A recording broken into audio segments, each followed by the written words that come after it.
नगीना में देहात के इलाके में हुई कथित लूट व गैंगरेप का एसपी ने किया खुलासा।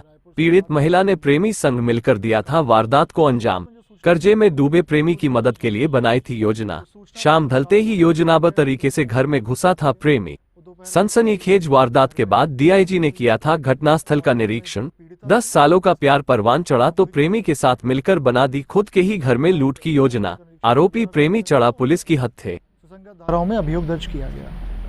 विवेचना के क्रम में कुछ तथ्य प्रकाश में आए हैं कि जो ये पीड़िता है, पीड़िता का पिछले 10-12 साल से एक व्यक्ति जो पीछे मेरे खड़ा है, पुष्पिंदर चौधरी, इसके साथ उसके संबंध थे। उसका ये मित्र है और ये फ़ोन पे निरंतर बात करते रहते थे। विवेचना के क्रम में ये भी आया प्रकाश में, जो 19 अक्टूबर को चोरी की घटना हुई थी, उस समय भी ये व्यक्ति घर पर आया था और एक लगभग इंटरोगेशन में निकल के ये आया कि लगभग 40,000 रुपये चोरी करके गया था।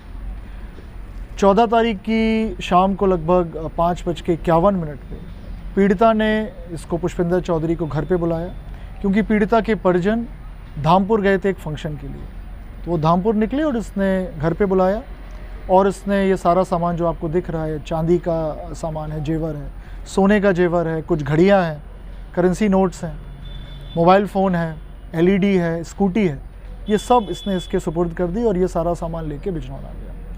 विवेचना में ये भी संग आया है, तथ्य प्रकाश में आए हैं कि इसके ऊपर कर्जा है काफ़ी। उसको चुकाने के लिए इसने घटना पीड़िता के साथ मिल के ये की। विवेचना के क्रम में तथ्य में ये भी आया प्रकाश में कि जो चोट पीड़िता को आई है वो उसने स्वयं की है, इसके साथ मिल के की है। अभी तक की विवेचना में दुष्कर्म की कोई बात की पुष्टि नहीं हुई है। प्राइवेट पार्ट्स में कोई इंजरी नहीं है और जो भी तथ्य प्रकाश में इनको हम लोग फर्दर कंक्लूजन पर लेकर जाएंगे और साइंटिफिक इन्वेस्टिगेशन करके उसमें शीघ्र चार्जशीट लगाएंगे और माननीय न्यायालय में पैरवी करके इनको कड़ी से कड़ी सजा दिलवाएंगे। Thank you. कोई सवाल आपको अगर पूछना है? कहाँ का रहने वाला सर? ये कीरतपुर थाने का रहने वाला, लेकिन फिलहाल ये बिजनौर में रहता है। करता क्या है सर? पुष्पिंदर चौधरी ये पहले अध्यापक था, ये पीड़िता भी पहले अध्यापक थी, दोनों में उसी समय मित्रता हुई।